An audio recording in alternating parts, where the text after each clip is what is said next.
들기름, 들깨 하면 무엇이 생각나나요?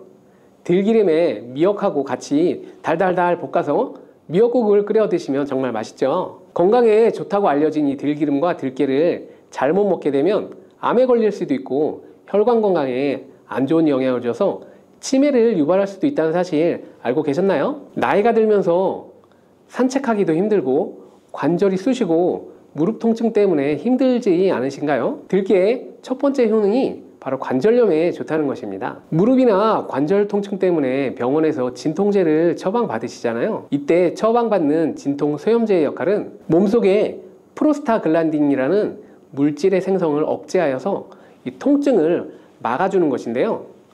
들깨 속에 함유되어 있는 식물성 오메가3 지방산인 알파리놀렌산이 함유되어 있는데, 이는 체내에서 염증을 일으키는 프로스타글란딘의 생성을 억제하는 데 아주 좋은 효능을 발휘합니다. 우리가 이 오메가3를 먹는 이유 중에 하나가 혈관 건강이죠. 혈액을 잘 돌게 해주는 이런 역할을 해주는 것도 있지만 바로 이 혈관 속에 미세염증을 잡아준다는 역할도 있는데 알고 계신가요? 들깨가 바로 이런 염증 유발 물질을 억제해줘서 진통 역할을 하게 해준다는 거죠. 또한 들깨의 두 번째 효능은 바로 뼈 건강에 도움을 준다는 것입니다. 들깨에는 관절염, 무릎 통증을 완화시켜주는 성분이 들어있을 뿐만 아니라 바로 뼈 건강에 도움을 주는 식품인데요. 바로 칼슘 함량이 높기 때문입니다. 들깨 100g에는 390mg 정도 되는 칼슘이 함유되어 있어서 뼈 건강에 아주 많은 도움을 주는 좋은 식품이기도 합니다. 이런 들깨를 꾸준히 섭취하게 되면 골다공증 예방에도 참 좋은데요. 골다공증은 중년 이후 노화가 진행될 때 영양 불균형이 생기면서 많이 발생하게 되는데요. 여성의 경우에는 특히 폐경 이후에 골밀도가 많이 감소하여서 골다공증이 발생하는 경우가 많이 있습니다. 노인의 골반 골절은 65세 이상은, 노인들에게 골반 골절이 일어나게 되면 65세 이상은 30%가 1년 이내에 사망하고 80세 이상은 50%가 2개월 이내에 사망을 할 수 있기 때문에 노인의 뼈에 대한 관리는 아주 중요합니다. 골다공증의 관리는 뼈 건강을 유지하고 골절 위험을 줄여주기 위해서 아주 중요한 것이죠. 그래서 이 뼈 건강을 위해서 들깨를 꾸준히 섭취하는 게 좋겠죠. 나이가 들면서 이 깜빡깜빡하는 일이 잦아지고 기억력이 떨어져서 고민되는 분들 많지 않으신가요? 지금부터 걱정하지 않으셔도 됩니다. 세 번째 들깨 효능이 바로 뇌 건강, 뇌신경을 튼튼하게 해주고 기억력을 높여주고 치매를 예방하는 데 도움을 준다는 것입니다. 이렇게 많은 효능이 있는 이유는 들깨에 바로 아까 말씀드린 오메가3가 풍부하게 함유되어 있기 때문이죠. 오메가3는 등푸른 생선에 많이 들어있다는 사실 알고 계시잖아요. 그것은 동물성 오메가3고요. 식물성 오메가3인 알파리놀렌산이 들깨에 많이 함유되어 있는데요. 들깨에 함유된 지방산 중에서 바로 60%가 알파리놀렌산입니다. 이 알파리놀렌산은 뇌신경 보호에 탁월한 효과가 있는데요. 어떻게 뇌신경을 보호하게 되느냐? 뇌신경에 염증을 일으켜서 망가뜨리는 사이토카인이라는 물질이 있는데요. 이런 사이토카인 물질의 분비를 감소시키고요. 또 알츠하이머 치매 환자의 뇌에 많이 발견되는 비정상적인 단백질 베타 아밀로이드도 바로 이 알파리놀렌산이 감소시키기 때문입니다. 참치에 많이 함유되어 있다는 DHA 들어보셨나요? DHA가 바로 대표적인 뇌기능 강화 물질인데요. 이 DHA가 기억력을 높이는 데 도움을 주고 학습 능력 또한 좋게 하는데요. 이 DHA는 체내에서 합성되지 않아서 반드시 식품으로 섭취를 해야 합니다. 들깨에 함유된 알파리놀렌산이 흡수될 때 바로 이 DHA로 전환이 되게 됩니다. 들깨가 뇌신경, 뇌 건강에 좋다는 이유가 바로 이것이죠. 네 번째 들깨의 효능은 바로 심장을 건강하게 하고 혈관의 노화를 막아주는데 도움을 준다는 것이에요. 알파리놀렌산이 체내에 흡수될 때 DHA로 변환된다고 했잖아요. 그뿐만 아니라 바로 EPA로도 변환이 되는데요. 이 EPA가 어떤 역할을 하냐면 바로 혈소판 응집을 억제해서 혈관에 혈전이 생기는 것을 방지하는 효능을 한다는 거죠. 그리고 혈관을 튼튼하게 하는 효능과 혈액의 중성지방과 나쁜 콜레스테롤인 LDL을 낮추고 좋은 콜레스테롤인 HDL을 높여주는 역할도 합니다. 미국의 심장협회에서는 허혈성 뇌졸중, 심장마비로 인한 돌연사, 관상동맥 질환 등의 위험을 감소시키기 위해서 매주 1회에서 2회 이상 오메가3 지방산이 풍부한 등푸른 생선을 섭취하는 것이 도움을 준다고 발표했습니다. 그런데 이 오메가3 지방산의 함량을 살펴보면 100g당 오메가3 지방산의 함량이 연어에는 11.5g, 고등어에는 9.9g, 들깨에는 무려 63.1g이나 함유되어 있다는 것이 밝혀졌어요. 들깨에 정말 많이 함유되어 있지 않나요? 들깨에는 연어에 비해서 바로 5배 이상 들어있다는 거죠. 들깨만 꾸준히 드셔도 혈관도 건강하게 하고 심장도 튼튼하게 유지하는데 많은 도움이 된다는 거죠. 5번째 들깨의 효능은 바로 변비에 좋다는 것입니다. 들깨의 껍질에는 식이섬유가 풍부한데요. 들깨 100g에는 18g 정도로 풍부한 식이섬유가 함유되어 있습니다. 수분을 많이 흡수하게 되면 변을 무르게 하고 장 운동도 촉진하여서 변비를 예방하는 데 도움을 줄 수 있는 거죠. 또한 불포화 지방산이 풍부한데요. 들깨에 함유된 리놀렌산이 대장의 염증을 억제해주고 변비로 인해 발생할 수 있는 대장질환 또한 예방하는 데 도움을 줄 수 있습니다. 다음으로 들깨의 효능은 바로 췌장을 건강하게 하는데 도움을 준다는 거예요. 들깨에는 루테올린이라는 성분이 또한 많이 함유되어 있는데요. 이 성분은 몸 안에서 인슐린에 대한 반응도를 높이는 기능을 합니다. 이게 무슨 말이냐면 췌장에서 인슐린을 조금만 분비하게 돼도 몸 안에서 인슐린에 대한 반응을 잘하여서 혈당이 급격히 올라가는 것을 막아주고, 이렇게 되면 췌장에서 인슐린 분비를 멈추게 되겠죠. 이렇게 췌장의 부담을 많이 덜어줄 수 있다는 거예요. 루테올린을 통한 인슐린 반응도가 높아지면 당뇨도 예방할 수 있고 혈당 조절하는 데도 많은 도움을 받을 수 있다는 것입니다. 7번째 들깨의 효능은 바로 알레르기성 질환을 예방하는 데 도움을 준다는 거예요. 들깨에 오메가3 지방산이 많이 함유되어 있다고 했잖아요. 이 오메가3 지방산이 염증을 억제하고 면역력을 강화하는 데 효과가 있어서 알레르기 증상을 예방하고 완화시키는 데 도움을 줄 수 있는 거죠. 또 비타민 E가 풍부하게 함유되어 있는데요. 비타민 E는 항산화 작용이 뛰어나고 알레르기 때문에 처방받는 항히스타민제와 비슷한 역할을 한다고 볼 수 있는 거죠. 다음으로 들깨의 효능은 바로 빈혈에 좋다는 거예요. 들깨 100g에는 철분이 약 14mg 정도 들어있는데요.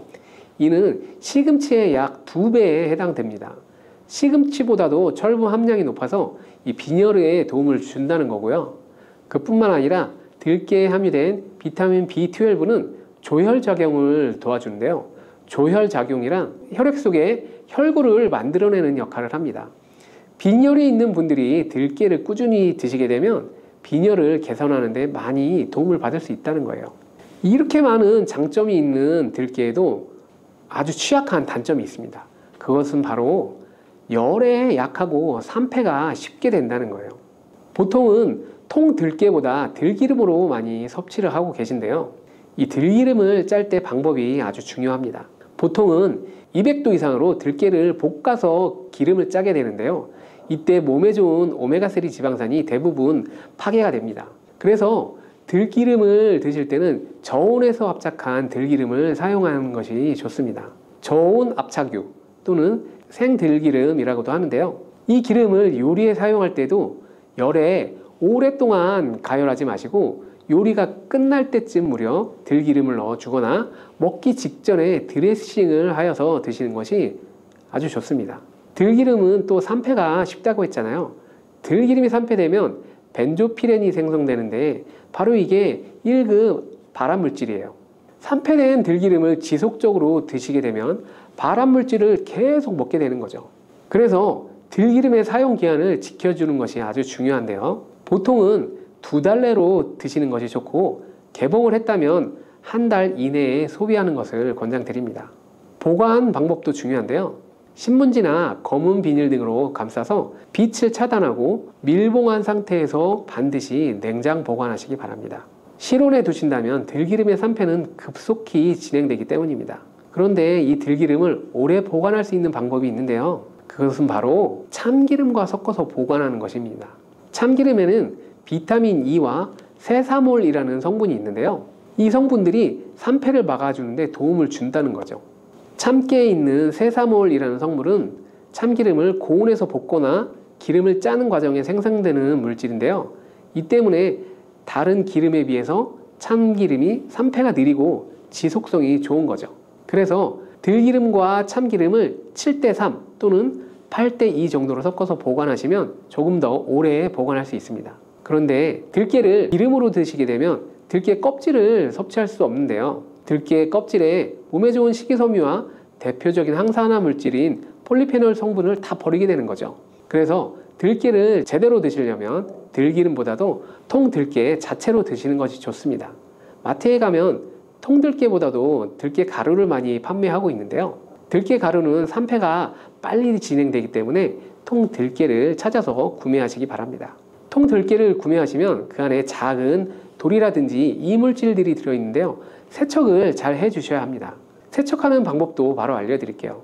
먼저 들깨를 물에 담가서 씻어줍니다. 그리고 물 위에 뜨는 것만 채로 이렇게 걷어서 옮겨주시기 바랍니다. 이렇게 몇 번을 하게 되면 바닥에 이물질만 남게 되는데요. 그것은 버리고 또 물에 담가서 씻어주고 물 위에 뜨는 것만 채로 걷어서 옮겨주고 이 작업을 3번, 4번 반복해주면 깨끗한 통들깨를 세척할 수 있습니다. 깨끗하게 세척한 통들깨는 자연 건조를 시켜주셔도 되지만 시간이 오래 걸리기 때문에 팬에 담아서 약한 불로 건조시켜 주거나 쉬운 방법은 전자레인지를 이용하시면 됩니다.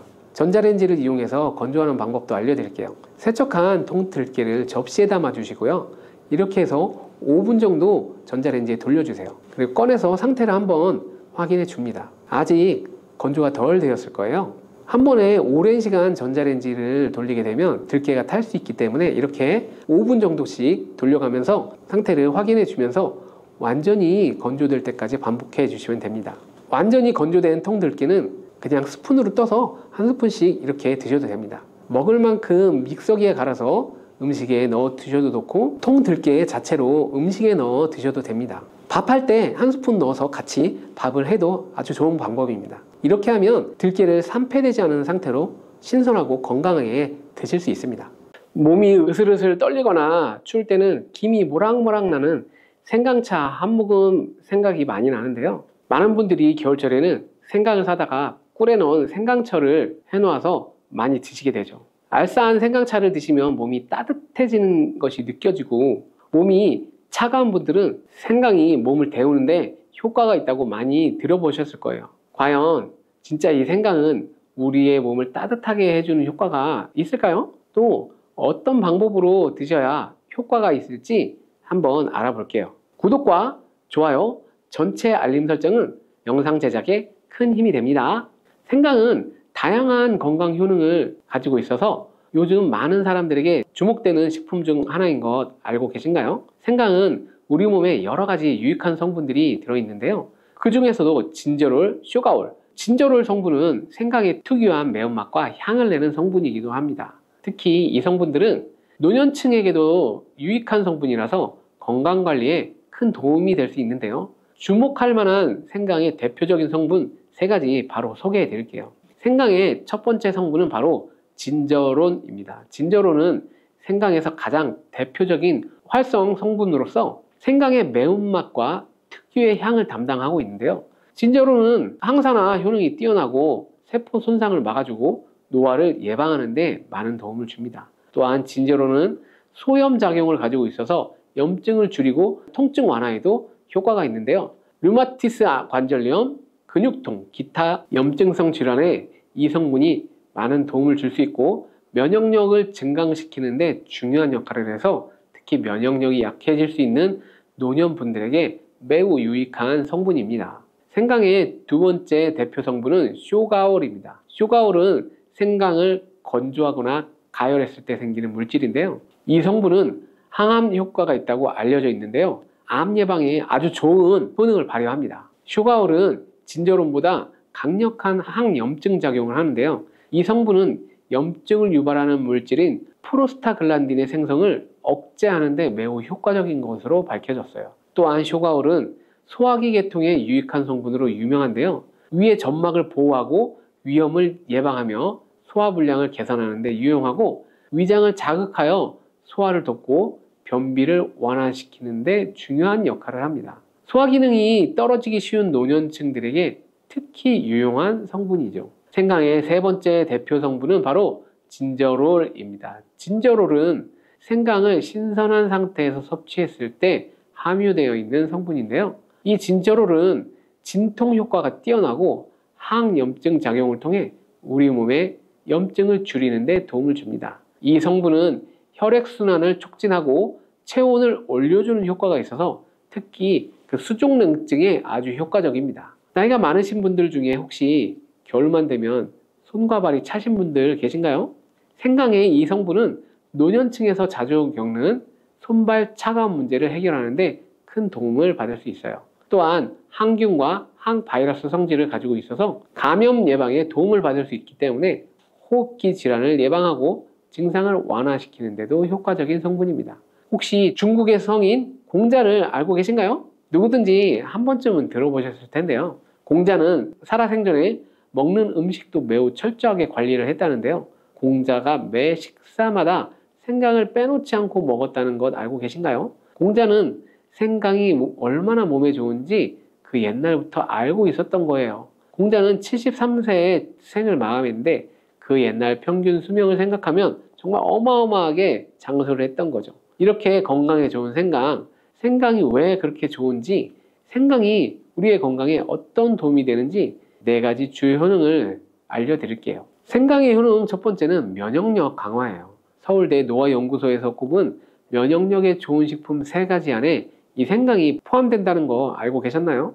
생강에는 아까 소개해드렸던 3가지 성분 진저론, 슈가올, 진저롤이 포함되어 있어서 면역력을 강화하는 데 매우 효과적입니다. 특히 항염증 효과가 뛰어나 몸의 염증을 줄여주고 면역체계가 더 강하게 작동하도록 도와주는데요. 특히 면역력이 떨어지기 쉬운 노년층들은 자주자주 섭취하는 것이 좋습니다. 생강을 꾸준히 섭취하게 되면 감기나 각종 질병에 걸리는 확률이 낮아질 수 있다는 것 잊지 마세요. 생강의 두 번째 효능은 항산화 효과예요. 미국 국립암연구소가 꼽은 항산화 식품 1등급인 생강은 진저론과 슈가올과 같은 성분이 포함되어 있는데요. 이 성분들은 강력한 항산화 효과를 가지고 있어서 이 항산화 물질들은 우리 몸에서 자유라디칼이라는 유해 물질을 제거해 주어 노화, 염증, 심혈관 질환과 각종 질병을 예방하는 데 중요한 역할을 합니다. 특히 생강은 세포의 산화 스트레스를 줄여주고 피로 회복과 노화 방지에 효과적이어서 건강한 노년을 위해서 꼭 필요한 식품이라고 할 수 있죠. 생강의 세 번째 효능은 바로 수족냉증 완화예요. 수족냉증은 특히 노년층에서 흔하게 발생하는 증상 중 하나인데요. 손발이 차가워지고 특히 겨울철에 더 불편함을 겪는 분들 많으시죠? 생강은 혈액순환을 촉진시켜주는 효과가 있어 수족냉증을 완화시키는 데 탁월합니다. 생강의 진저롤 성분이 체온을 높여주고 혈관을 확장시켜 손발이 따뜻해지는 데 도움을 줍니다. 또한 한의학에서는 생강이 몸의 차가운 기운을 밖으로 내보내주고 또 몸 안에 열을 발산해주는 효능이 있다고 알려져 있는데요. 우리 옛 조상부터 이 생강이 몸을 따뜻하게 해주는 효과가 있다는 것을 알고 있었던 거죠.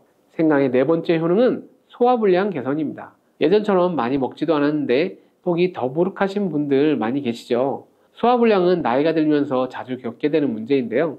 생강은 소화불량 개선에 매우 효과적입니다. 생강에 포함된 슈가올 성분은 위장의 운동을 촉진시키고 위염을 예방하는 데 도움을 주게 되는데요. 또한 메스꺼움이나 구토 증상을 완화시켜주기 때문에 특히 소화기 계통에 문제가 있는 분들에게 아주 좋습니다. 그런데 이렇게 좋은 생강 그냥 차로만 드시고 계신 분들 많으시죠? 생강을 드시는 각각의 방법은 그에 맞는 효능을 더욱 잘 발휘할 수 있기 때문에 여러 방법으로 생강을 활용하는 것이 좋은데요. 차로 드시는 것 말고도 여러 가지 섭취하는 방법 자세히 알려드릴게요. 첫 번째 방법은 가장 간단한 방법으로 생으로 먹는 것입니다. 생강을 얇게 썰어서 샐러드나 요리에 넣어서 드실 수 있는데요. 생으로 먹을 경우 생강의 모든 효능을 그대로 섭취할 수 있고 항산화와 항염 효과를 가장 잘 느낄 수 있어요. 물론 그 특유의 매운맛이 강하기 때문에 매운맛을 좋아하지 않는 분들은 식초에 살짝 절여주거나 물에 조금 담가 매운기를 조금 빼고 생으로 조금 드시는 것이 좋습니다. 두 번째 방법은 생강을 말려서 드시는 건데요. 생강을 건조해서 차나 국물에 넣어서 드실 수 있는데요. 햇볕이 잘 들고 통풍이 잘 되는 곳에 말리셔도 되고 아니면 음식 건조기에 넣고 말리셔도 됩니다. 말린 생강은 소화 기능을 더욱 돕고 소염 작용을 강화하는 데 효과적입니다. 또한 말린 생강은 장시간 보관이 가능하고 생강의 매운맛이 부드럽게 중화되어 편하게 섭취가 가능한데요. 체온을 높여주는 효과가 있어 겨울철에 특히 유용합니다. 차로 끓여서 드시면 몸을 따뜻하게 해주고 피로 회복에도 도움이 됩니다. 세 번째 방법은 생강을 가루로 내서 먹는 방법입니다. 생강 가루는 다양한 요리에 활용할 수 있고 특히 음료나 디저트에 먹기 좋은데요. 혹시 맨 쿠키라고 들어보셨나요?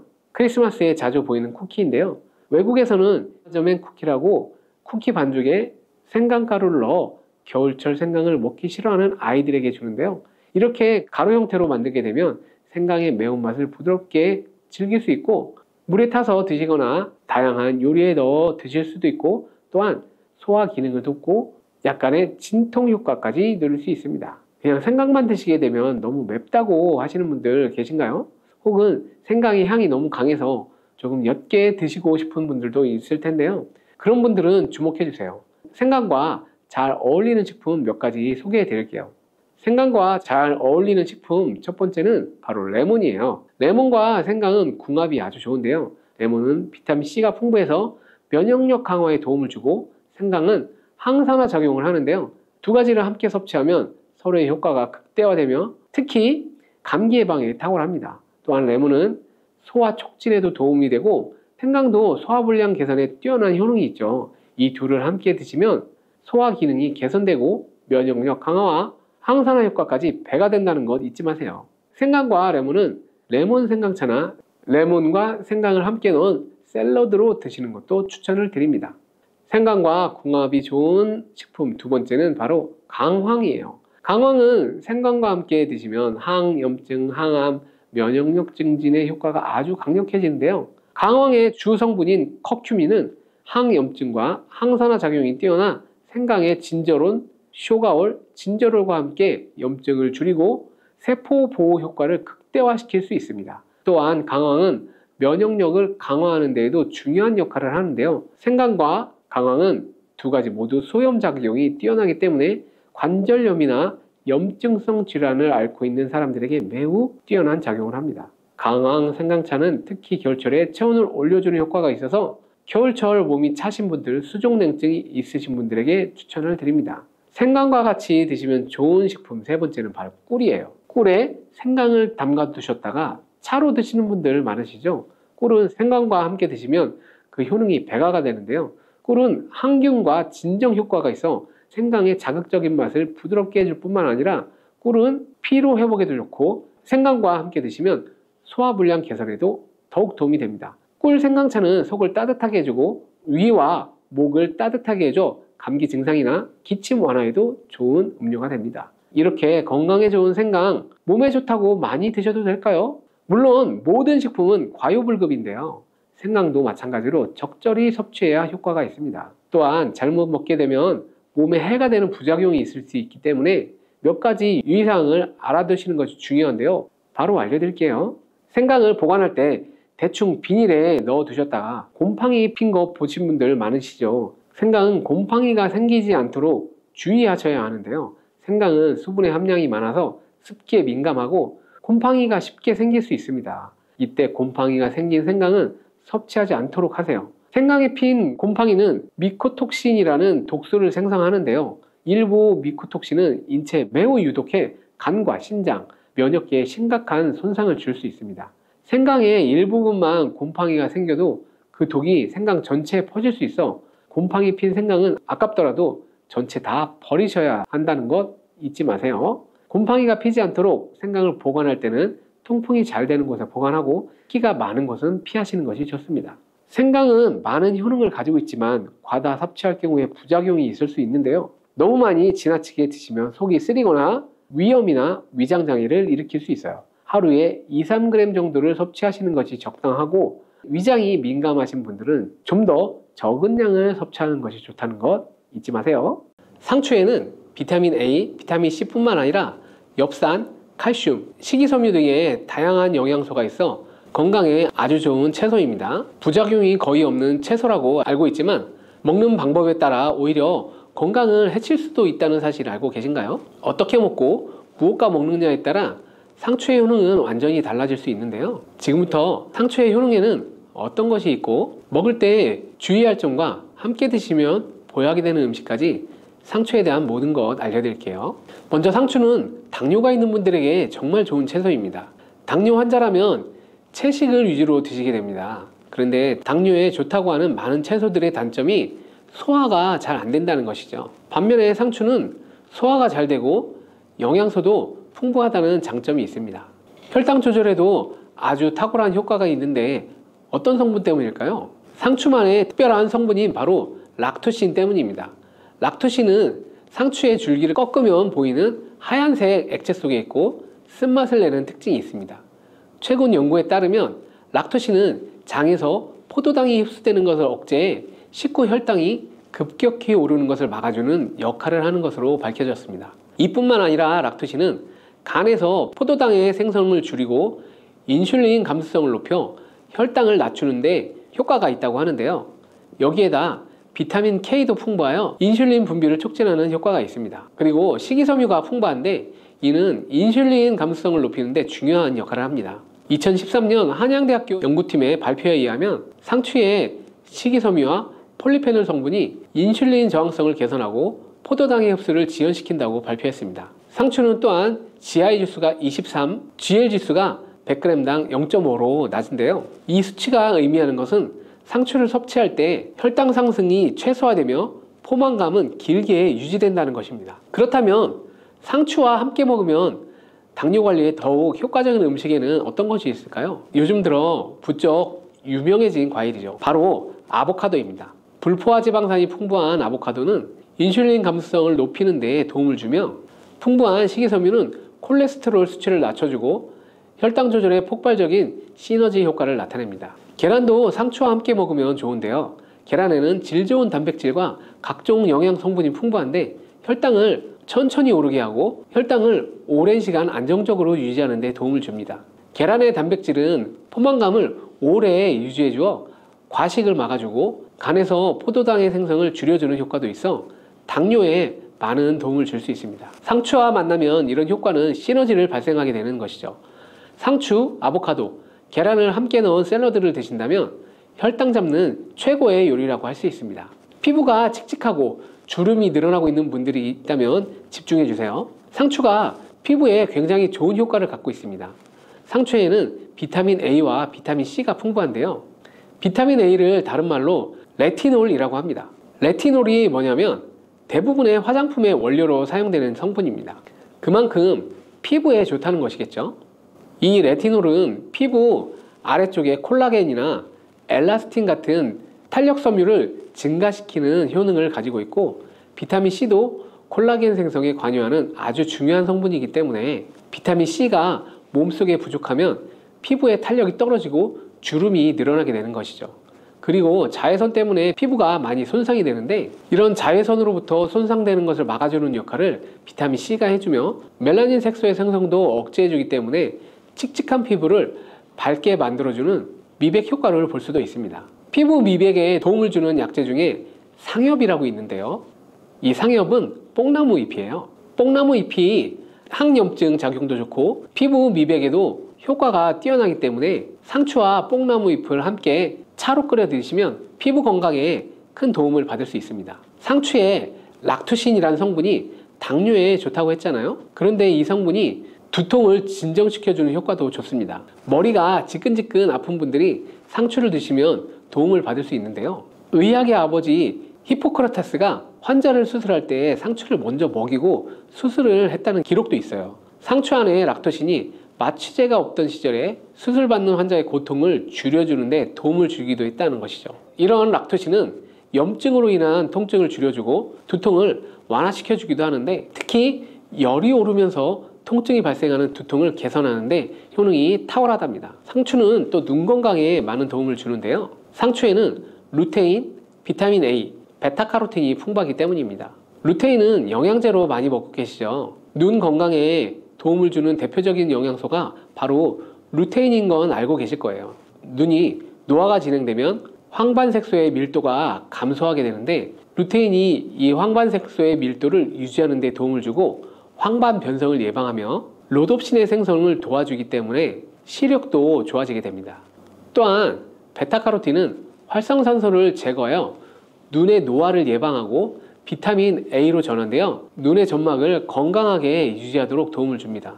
또한 야맹증, 안구건조증 등의 안구질환을 예방하는 데에도 많은 도움을 주어 눈 건강에 필수적인 영양소입니다. 열이 머리로 올라가게 되면 두피가 건조해지고 비듬도 많이 생기게 되며 두피에 염증도 발생할 수 있는데요. 또 모낭에 영양 성분이 충분히 공급되지 못하고 머리카락을 잘 잡아주지 못해 탈모가 일어나게 됩니다.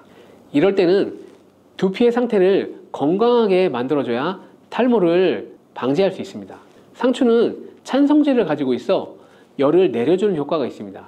바로 두피의 열을 내려줄 수 있다는 것이죠. 두피의 열을 내려주고 상추의 항산화 물질인 베타카로틴이 활성산소를 제거하고 혈액순환이 잘 되도록 도와주게 됩니다. 이런 효능이 영양성분 공급을 원활하게 해주어 머리카락을 건강하고 빠지지 않게 잡아주고 머릿결도 좋게 해주는 것이죠. 밤잠 설치시는 분들 계시죠? 상추를 드시면 졸리다는 말은 한 번쯤 들어보셨을 거예요. 상추에는 락토카리움이라는 성분이 들어있는데, 이 성분은 수면 유도, 진정, 최면의 효능이 있어 불면증을 개선하는 데 도움을 줍니다. 락토카리움 성분뿐만 아니라 숙면 호르몬이라고 알려진 멜라토닌이라는 성분도 상추에 많이 함유되어 있어 불면증 개선에 도움을 주는데요. 락토카리움 성분은 상추잎보다는 상추대에 많이 함유되어 있어 불면증 치료를 위해 상추를 드시려면 상추대를 차로 끓여 드시면 효과를 보실 수 있을 거예요. 상추는 잎으로도 상추차를 끓여 드실 수 있는데요. 방법도 알려드릴게요. 첫 번째는 건조되지 않은 상추를 끓는 물에 넣고 상추를 우려서 그 물을 차로 드시는 방법이 있습니다. 따뜻하게 드셔도 되고 냉장고에 보관하셨다가 드셔도 괜찮습니다. 두 번째는 상추잎을 건조시킨 후에 기름을 두르지 않은 팬에 한번 덮어주시면 되는데요.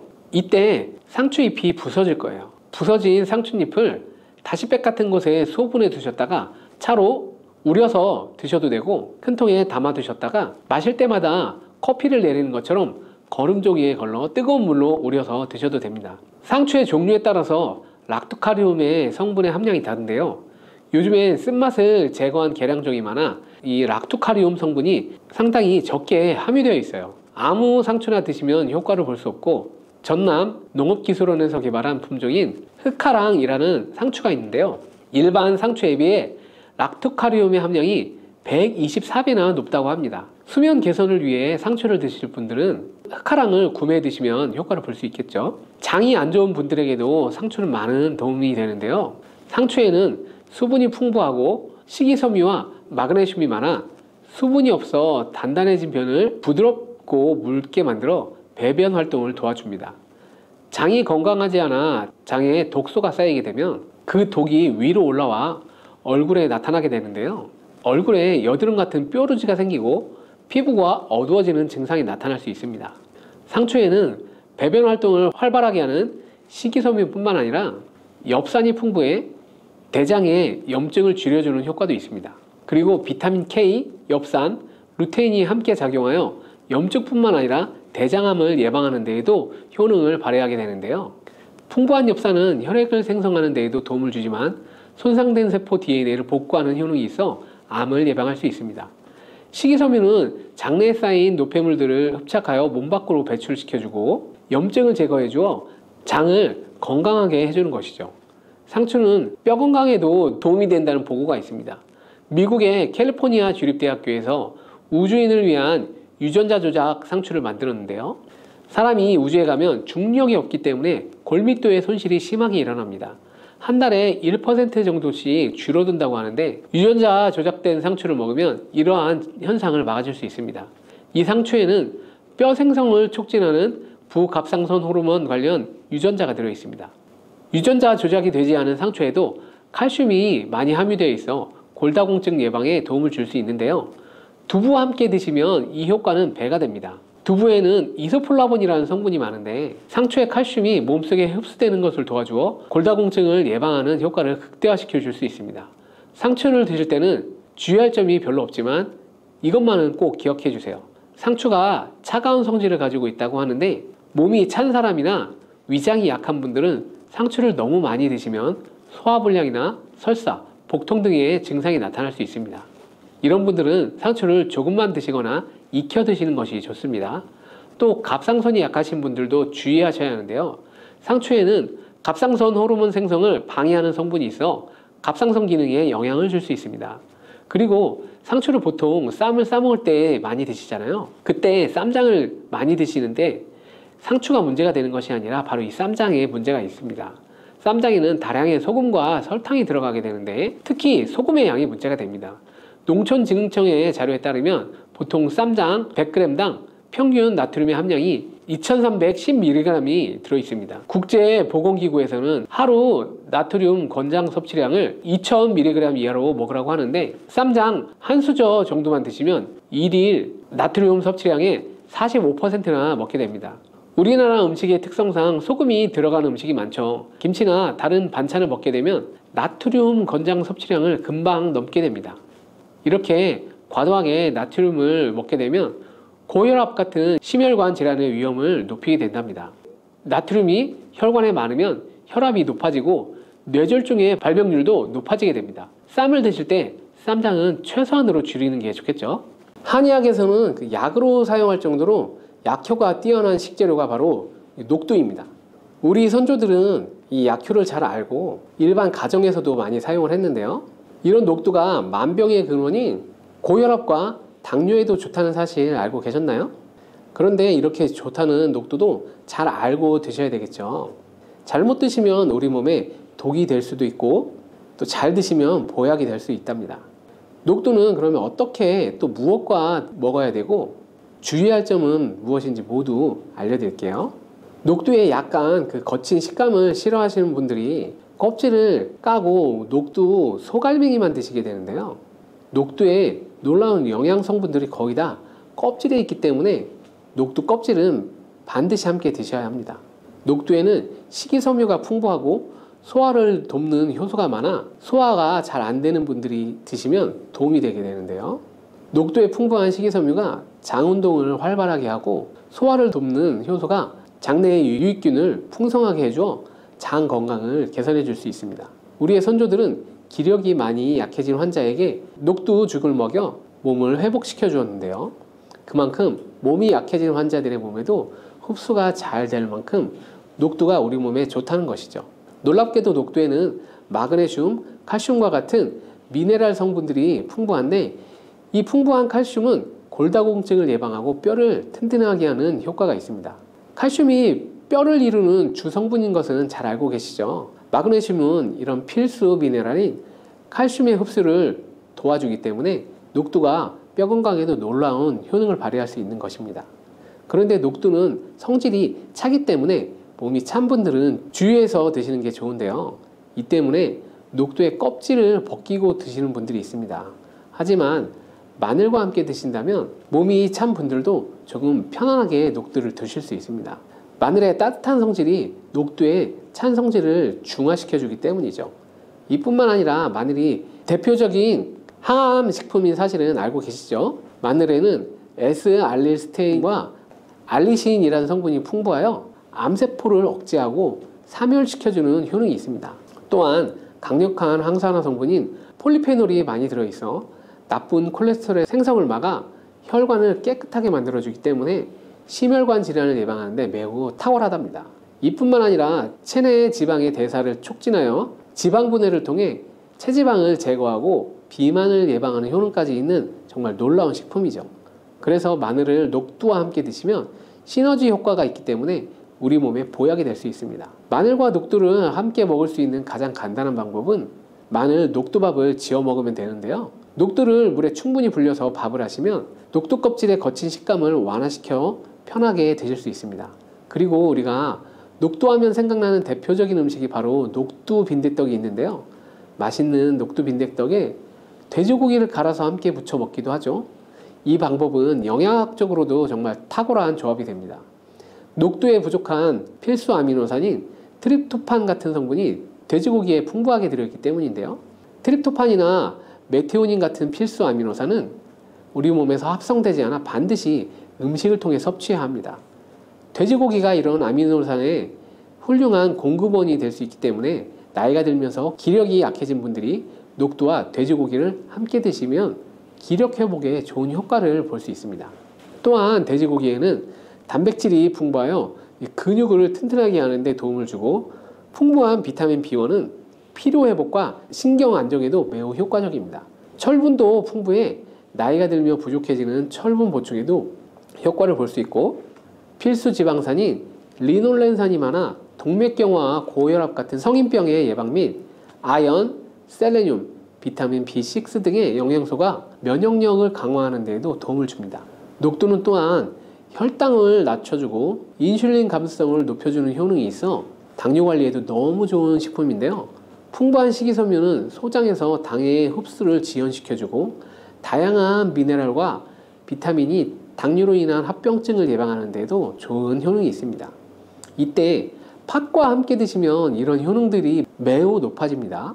팥은 강력한 항산화 성분인 안토시아닌이 풍부하여서 혈관의 활성산소를 제거해주고 혈관세포의 손상을 예방해주어 혈관을 깨끗하고 건강하게 해줄 수 있습니다. 2014년 발표한 연구에서 팥을 섭취하는 것이 2형 당뇨병 환자의 혈당 수치와 인슐린 저항성을 개선하는 데 도움이 되는 것으로 보고했습니다. 이 연구에서는 4주 동안 매일 팥을 섭취한 결과 당뇨 환자들의 공복 혈당 지수가 평균 19.5% 감소하였고 인슐린 저항성이 감소하는 결과를 볼 수 있었습니다. 또한 팥은 쌀의 10배 이상, 바나나에 또 4배 이상 많은 칼륨을 함유하고 있는데요. 칼륨은 몸 안의 나트륨을 배출하고 당뇨 환자의 신장 기능을 강화해주고 또 혈압 상승을 억제해주는 효능이 있습니다. 팥은 한의원에서 다이어트를 위한 처방을 할 때도 사용하는데요. 팥에 풍부한 칼륨은 이뇨작용을 통해 부종을 줄여주기 때문에 지방이 몸에 축적이 잘 되어 살이 찌는 사람에게 아주 효과적입니다. 특히 쉽게 붓고 쉽게 살이 찌는 분들에게 더욱 효과가 좋은데요. 한 실험에서 실험주에 팥 추출물을 먹였더니 근육 손실 없이 체지방 함량이 30% 이상 줄었고 몸무게도 37%나 감소한 결과를 발표하기도 했습니다. 자, 이렇게 녹두와 함께 복용하면 좋은 식품들을 알아봤는데요. 그렇다면 녹두를 복용할 때 주의할 점은 어떤 것이 있는지도 한번 살펴보겠습니다. 첫 번째는 녹두는 차가운 성질인데요. 녹두의 차가운 성질은 우리 몸의 열을 낮춰주고 스트레스를 해소하는 효과가 있습니다. 또한 염증을 완화시키고 통증을 줄여주는 데도 도움이 되는데요. 그래서 녹두로 속을 채운 베개를 쓰면 두통이 완화되기도 합니다. 다만 이런 찬 효능이 있기 때문에 녹두를 드실 때 주의하셔야 하는데요. 평소 몸이 찬 분들은 녹두를 많이 드시게 되면 오히려 몸에 해가 될 수도 있습니다. 위나 장이 차가워지면 소화력이 떨어지고 복통이나 변비, 설사가 나타날 수 있습니다. 이런 분들이 녹두를 드시려면 앞에서 알려드린 대로 마늘과 함께 드셔보시기 바랍니다. 그리고 두 번째 주의할 점은 바로 녹두의 강력한 해독작용입니다. 녹두의 해독작용은 우리 몸의 중요한 장기 중 하나인 간에 많은 도움을 줄 수 있는데요. 간은 우리 몸의 독소를 해독하는 역할을 맡고 있는데 녹두가 이런 간의 해독 기능을 도와주게 됩니다. 녹두에는 풍부한 단백질과 펩타이드라는 간 해독 작용에 필요한 글루타치온의 원료를 공급해주고 체내 중금속과 독성 물질과 결합하여 몸 밖으로 내보내주는 역할을 하게 됩니다. 특히 중금속 해독 연구에서는 납, 카드뮴 등의 흡수를 억제하거나 배출을 도와 독성을 완화하는 효과를 보여주기도 했습니다. 하지만 이런 효과가 우리가 보약을 복용하는 경우에는 상극이 될 수 있습니다. 보약의 효과가 녹두의 해독작용 때문에 많이 사라져 버릴 수 있기 때문입니다. 그래서 한의원에서 한약을 지으면 녹두나 숙주나물을 먹지 말라고 하는 얘기가 바로 이 때문입니다. 이런 녹두의 해독작용은 녹두의 껍질에 있는 성분 때문에 나타나게 되는데요. 따라서 껍질을 제거하고 만든 요리나 녹두 전분으로 만든 청포묵, 녹두 당면을 드시면 녹두의 해독작용은 누릴 수가 없습니다. 녹두 껍질을 제거해도 알맹이에 영양성분이 풍부한데요. 해독작용이 필요한 경우에는 껍질을 제거하지 않고 복용하시는 것이 좋습니다. 세 번째로 녹두를 드실 때 주의할 점은 바로 녹두의 풍부한 칼륨입니다. 앞에서 얘기했던 것처럼 칼륨은 나트륨을 배출해주며 당뇨와 고혈압에 도움이 되지만 이 신장이 약하신 분들에게는 간혹 독이 될 수 있습니다. 신장이 약하신 분들이 녹두를 필요 이상 많이 드시게 되면 칼륨 배출이 제대로 안 되어서 몸에 칼륨이 쌓여 고칼륨 혈증이 발생할 수 있습니다. 그렇게 되면 근육 약화나 부정맥, 심장질환 등의 증상이 발생할 수 있으니 신장이 약하신 분들은 과도하게 많이 드시지 않는 것이 좋겠습니다.